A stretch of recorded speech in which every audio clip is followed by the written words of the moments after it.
Alhamdulillahi Rabbil Alamin, wassalatu wassalamu ala nabina Muhammadin wa ala alihi wa sahbihi ajma'in, amma ba'd.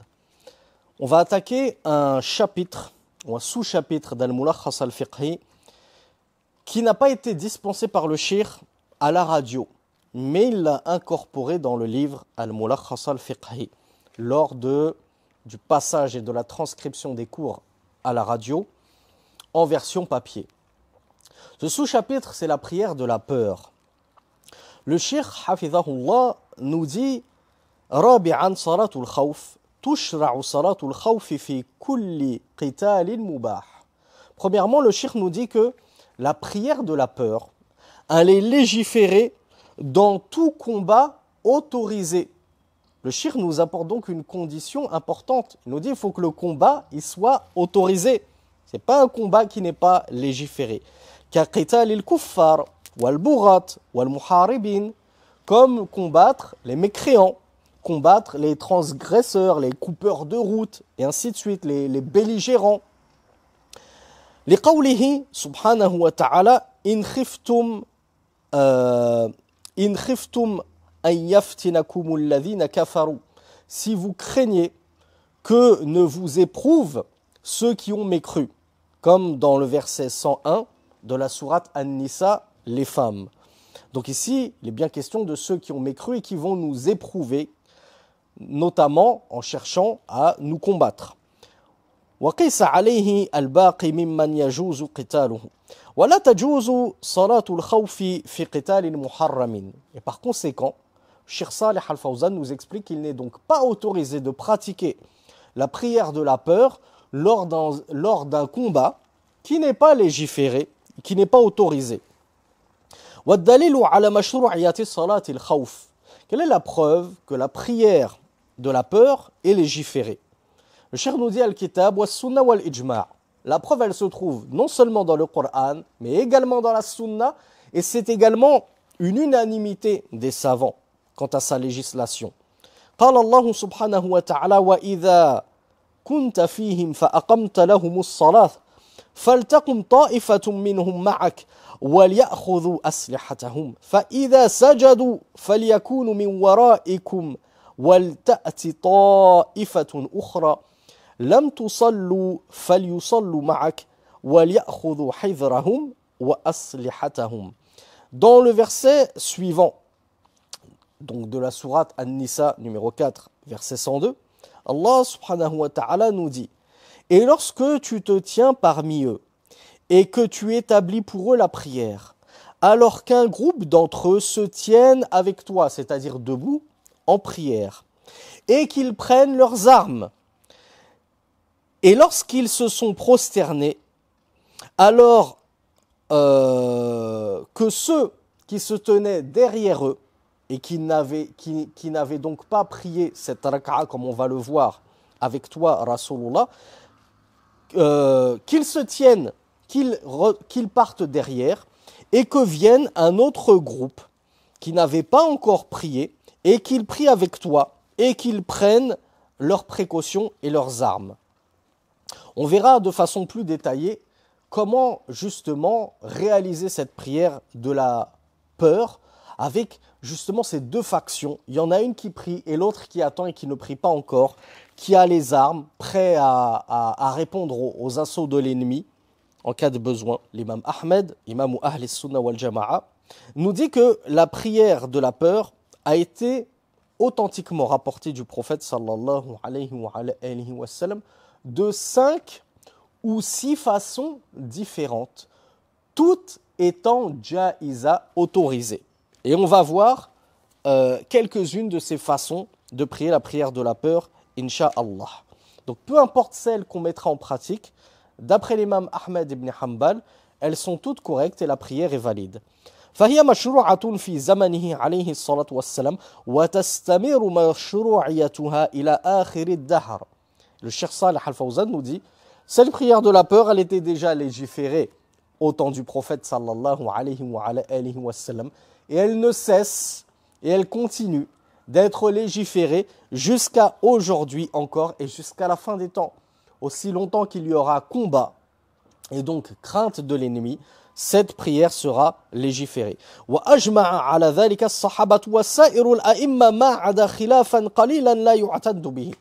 Et les compagnons et ceux après eux étaient unanimes sur sa législation, si ce n'est certains qui ont tenu un avis marginal à ce sujet-là, avis qu'on ne tient même pas en compte, nous dit le cheikh. وتفعل صلاة الخوف عند الحاجة إليها سفرا وحضرا. La prière de la peur, on peut la faire en cas de besoin, qu'on soit en situation de voyage ou en situation de résidence. Parce que vous le savez, la guerre, parfois on part en guerre, donc on est obligé de voyager pour aller combattre l'ennemi et l'assaillir, mais parfois c'est l'ennemi qui nous assaille, qui vient chez nous et qui nous cerne. Et donc on est chez nous, on n'est pas en voyage. Eh bien le Cheikh Saleh Fawzan nous dit, ce n'est pas une condition d'être voyageur et de sortir de nos contrées pour pouvoir pratiquer la prière de la peur. On peut la faire même si on n'est pas en situation de voyage à partir du moment où le besoin s'en fait sentir. إذا خيف هجوم العدو على المسلمين لأن المبيح لها هو الخوف لا السفر. لكن صلاة الخوف في الحضر لا يقصر فيها عدد الركعات وإنما تقصر فيها صفة الصلاة. Mais la prière de la peur, lorsqu'on l'a pris, alors qu'on n'est pas voyageur, on est chez nous, donc on est résident, on n'en réduit pas le nombre d'unités comme on le fait lorsque l'on prie la prière du voyageur et qu'on réduit le nombre d'unités des prières en 4 unités à 2 unités. Lorsque c'est la prière de la peur, on les prie, le Dhuhr, le Asr et le Isha, en 4 unités si on est chez nous, en résident.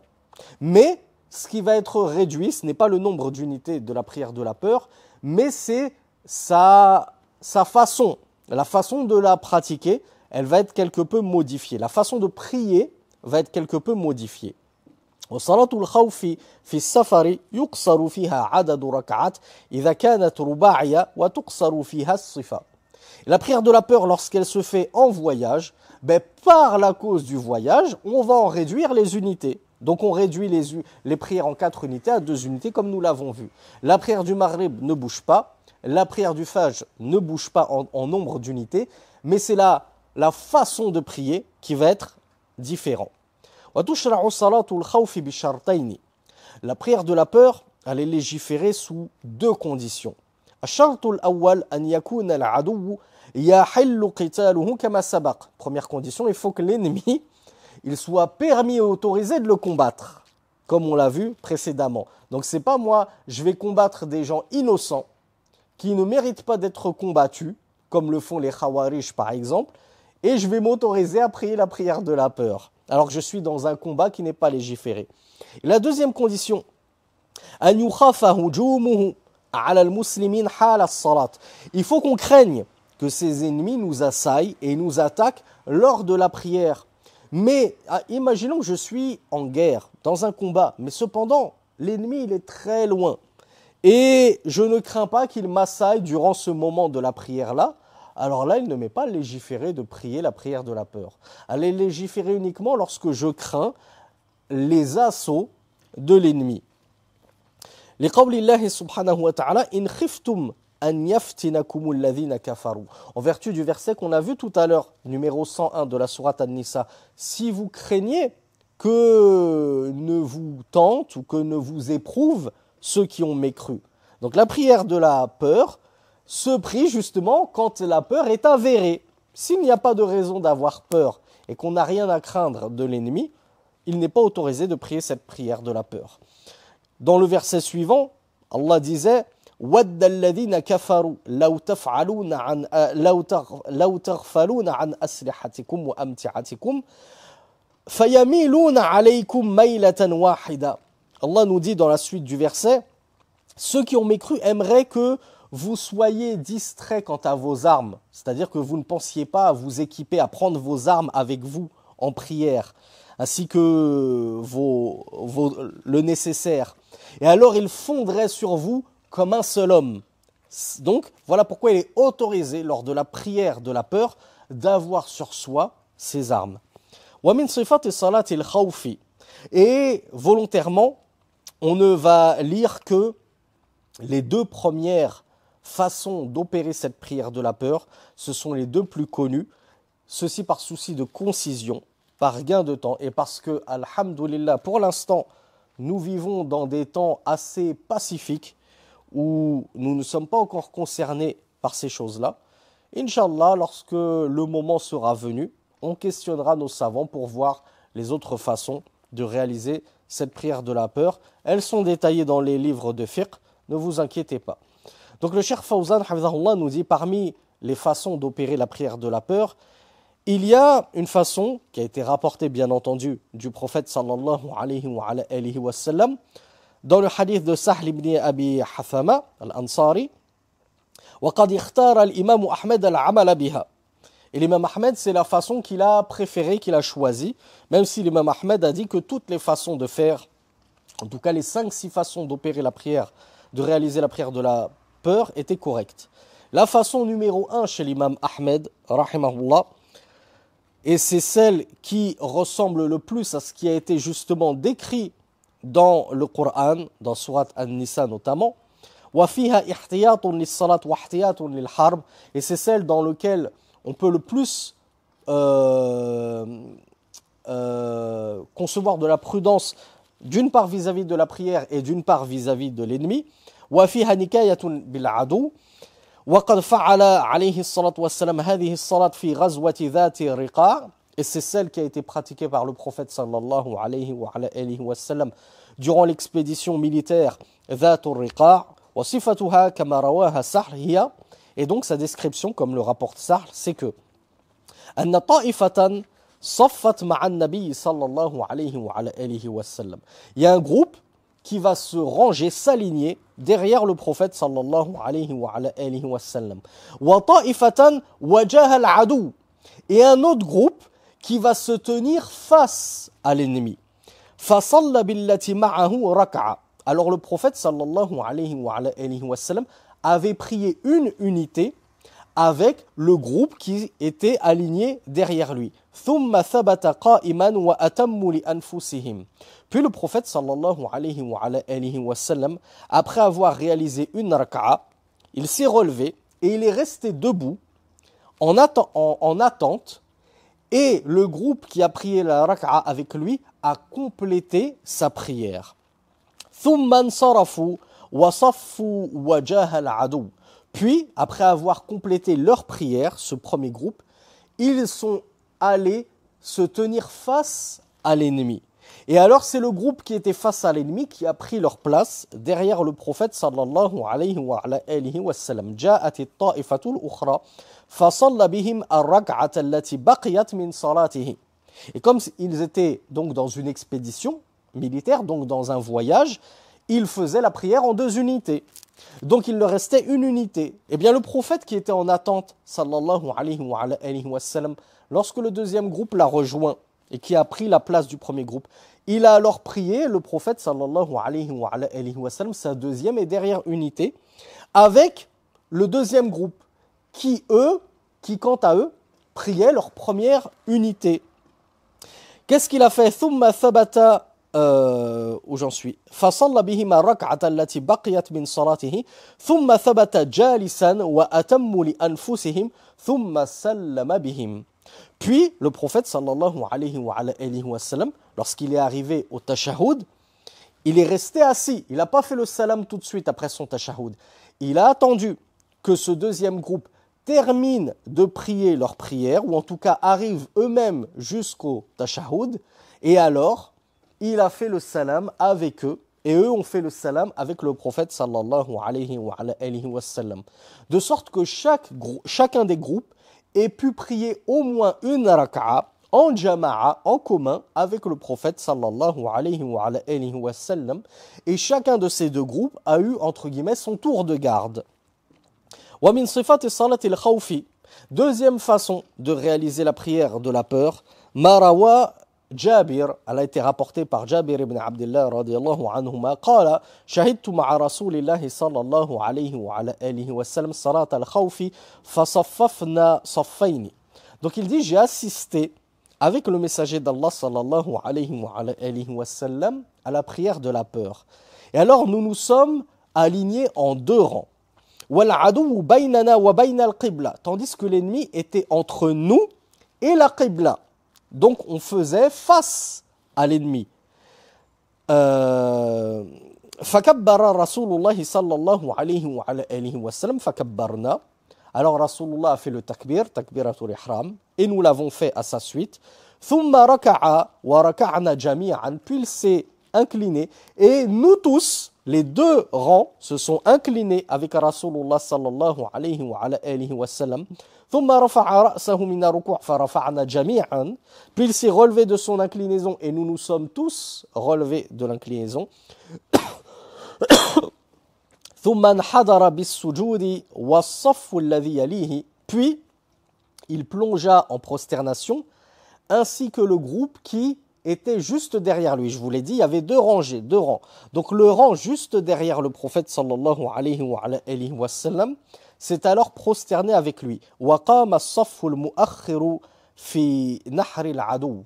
Tandis que le deuxième rang s'est tenu debout face à l'ennemi, afin qu'ils ne soient pas tous en prosternation et que l'ennemi se jette sur eux à ce moment-là. فلما قضى النبي صلى الله عليه وعلى آله وسلم السجود وقام الصف الذي يليه انحدر الصف المؤخر بالسجود. Puis lorsque le prophète sallallahu alayhi wa ala alihi wa sallam ainsi que le rang derrière lui eut terminé leur prosternation et qu'ils se sont relevés, alors le deuxième rang s'est alors mis à se prosterner à son tour.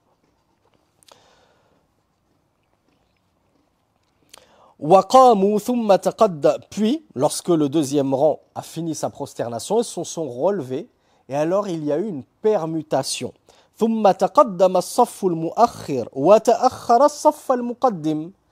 Ceux qui étaient au premier rang se sont reculés pour arriver au deuxième rang et ceux qui étaient au deuxième rang derrière se sont avancés pour devenir le premier rang. Comme ça, chacun des deux rangs aura eu sa part de premier rang juste derrière le prophète sallallahu alayhi wa sallam. Et alors, le prophète sallallahu alayhi wa sallam répéta la même opération. Le Cheikh Fawzan, hafidhahullah, nous dit, après avoir énuméré deux ou trois autres façons d'opérer la salat, de la prière de la peur, هذه الصفات تفعل إذا لم يشتد الخوف. Ces prières-là, de cette façon-là, on les réalise lorsque la crainte n'est pas à son paroxysme. On craint un assaut de l'ennemi. On a peur que l'ennemi nous attaque. Donc on prend nos précautions. Il y a toujours un groupe qui ne se prosterne pas en même temps que tout le monde, en gardant les armes au cas où. Donc Cheikh Fawzan nous dit ça, c'est quand la peur n'est pas à son paroxysme. Mais إذا اشتد الخوف, lorsque la peur par contre atteint son paroxysme, بأن تواصل الطعن والضرب والكر والفر ولم يمكن تفريق القوم وصلاتهم على ما ذكر. Lorsque la peur est à son paroxysme et que, en gros, les flèches de l'ennemi et les assauts de l'ennemi ne cessent de s'abattre sur nous. Donc, il n'y a pas moyen de prier, même ces deux prières-là qu'on a vues dans cette façon d'opérer. Même ça, c'est compliqué. Parce que l'ennemi, en fait, il est à nos trousses. Il ne nous laisse pas tranquilles. Il ne nous laisse aucun répit.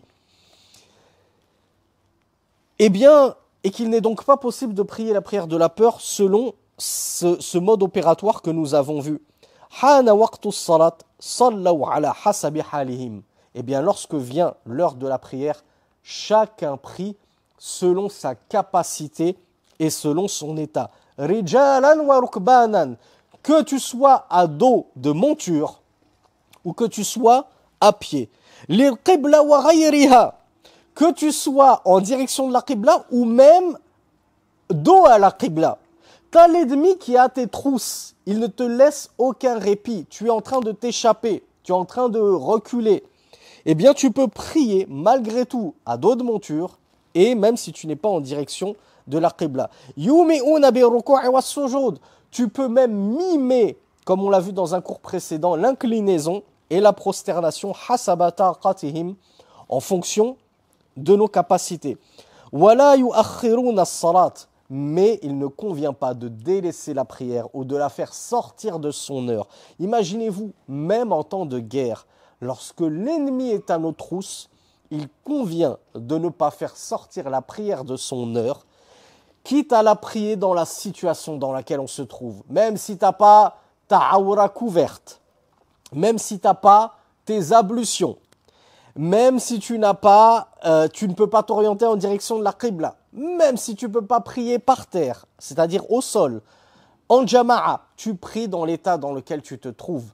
Cela est meilleur que de délaisser la prière, nous dit Cheikh Saleh Al-Fawzan, hafizahullah. Alors, si tel est le cas, pour la prière dans une telle situation chaotique, que dire de ceux qui retardent leur prière et la font sortir de leur heure alors qu'ils n'ont soit aucune excuse, soit des excuses misérables comme « Ah mais j'étais au travail, je ne pouvais pas prier au travail, c'est pas possible, je suis obligé d'attendre de rentrer chez moi pour pouvoir prier tranquillement. » Ou bien « Ah, j'étais en famille au parc, j'avais la honte de prier devant les gens, j'ai honte de prier devant des koufars, ils vont se moquer de moi et ainsi de suite. Je préfère faire sortir la prière de mon heure et prier tranquillement chez moi quand je suis rentré à la maison. » Subhanallah. Que dites-vous de cette prière en temps de guerre et de peur terrible qu'on n'a même pas le droit de faire sortir de son temps, nous explique le Cheikh Saleh Al-Fawzan, hafizahullah. Allah Azza wa Jal nous dit فَإِنْ خِفْتُمْ فَرِجَالًا أَوْ رُكْبَانًا. Dans le verset 239 de la sourate Al-Baqarah, la vache, Allah nous dit « Si vous craignez, alors, c'est-à-dire prier à pied ou bien à dos de monture. » وَيُسْتَحَبُّ أَنْ يَحْمِلَ مَعَهُ فِي صَلَاةِ الْخَوْفِ مِنَ السِّلَاحِ مَا يَدْفَعُ بِهِ عَنْ نَفْسِهِ وَلَا يُثْقِلُهُ. Il est recommandé de prendre des armes lorsque tu pries la prière de la peur, des armes suffisamment dissuasives pour repousser les assauts de l'ennemi, sans pourtant trop t'alourdir. لِقَوْلِهِ تَعَالَى وَلْيَأْخُذُوا أَسْلِحَتَهُمْ. En vertu du verset 102 de la sourate An-Nisa, où c'est Allah qui nous dit « et qu'ils prennent leurs armes ».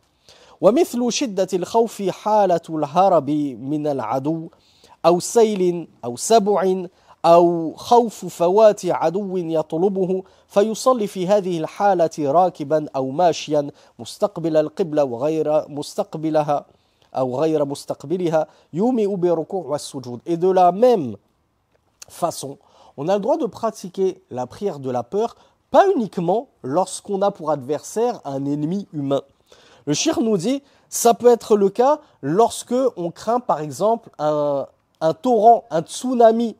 Il y a quelque chose comme ça qui vient nous chasser et nous faire fuir. Et bien lorsqu'on est dans une telle situation de chaos et de fuite, on ne repousse toujours pas la prière, quitte à prier à dos de monture, quitte à prier dans notre voiture en train de fuir ce tsunami, en train de fuir cette coulée de lave du volcan qui s'est rallumé et ravivé. On prie en voiture, même si on est assis, même si on n'est pas en direction de la qibla, même s'il faut faire des mimes pour le recours et le soujoud, même si on est en train de fuir une bête sauvage et ainsi de suite, Cheikh Saleh Al-Fawzan nous dit cela vaut pour toutes les grandes situations de peur. Ce n'est pas uniquement une guerre face à un adversaire. ونستفيد من صلاة الخوف على هذه الكيفيات العجيبة والتنظيم الدقيق أهمية الصلاة في الإسلام. Et Cheikh Fawzan de nous rappeler que on retire comme sagesse immense et comme bénéfice de cette codification précise de la prière de la peur dans une telle situation effroyable, l'importance capitale et vitale de la prière dans notre religion. Et qui plus est, de la prière en congrégation. Regardez comme même en situation de guerre, le prophète sallallahu alayhi wa sallam n'a pas délaissé al-jama'a, la prière en congrégation. Alors que dire de ceux qui la délaissent sans raison aucune. فإنهما لا يسقطا في هذه الأحوال الحرجة كما نستفيد كمال وسماحة هذه الشريعة الإسلامية. Et donc on a vu, ni la prière en congrégation ne sautent pour cause de peur. Dût-elle être une peur effroyable, comme on l'a vu, un volcan dont la lave se jette sur toi, t'as pas à délaisser la prière pour autant. On retire également de ces hadiths-là la perfection de notre charia, de notre législation, qui n'a absolument rien laissé au hasard et qui ne nous a pas laissé sans solution. On sait exactement quoi faire dans toutes les situations. وأنها شرعت لكل حالة ما يناسبها. Et cette législation, elle a légiféré pour toute situation ce qui convient à cette situation donnée. كما نستفيد نفي الحرج عن هذه الأمة. On retire également de ce sous-chapitre que notre législation, elle nous a levé la difficulté en cas de besoin. Lorsqu'on ne peut pas prier en jama'a normalement, eh bien, alhamdoulilah, Allah il nous a donné une voie de recours, il nous a donné la prière de la peur, qu'on peut prier d'une façon, entre guillemets, allégée, différente, mais sans pour autant délaisser la prière en congrégation. Donc, alhamdoulilah, Allah Azza wa Jal nous a déjà facilité notre religion, et notamment notre prière en cas de besoin. On n'a pas besoin d'en rajouter. On n'a pas besoin de sombrer encore plus dans la facilité, encore plus l'alléger, encore plus la dépouiller de certains piliers et que sais-je, selon nos shahawat, selon nos désirs à nous. Comme nous le dit Cheikh Salih Al-Fawzan, tout a déjà été parfaitement codifié dans notre religion. Walhamdulillahi Rabbil Alamin. Wa nastafidu samahata hadhihi ash-shari'a. On retire donc de ce sous-chapitre la facilité, la grande clémence de notre législation. Wa salahiyataha li kulli zamanin wa makanin. Et on voit à quel point elle est valable, valide et qu'elle se prête à tout temps et à toute époque, aussi longtemps que cette prière de la peur, on aura besoin de la pratiquer. Même si on ne vit plus au temps des grandes guerres du prophète sallallahu alayhi wa sallam, eh bien on pourra la mettre en œuvre et on pourra la pratiquer, car la religion de l'islam est valable et elle est bonne et elle est viable pour tous les mondes, premièrement, toutes les situations géographiques, secondement, et pour tous les temps, toutes les ères, toutes les époques. Walhamdulillahi Rabbil Alamin, wa sallallahu ala nabiyyina Muhammad, wa subhanakallahumma wa bihamdik, ashhadu an la ilaha illa ant, astaghfiruka wa atubu ilayk, wassalamu alaykum wa rahmatullahi wa barakatuh.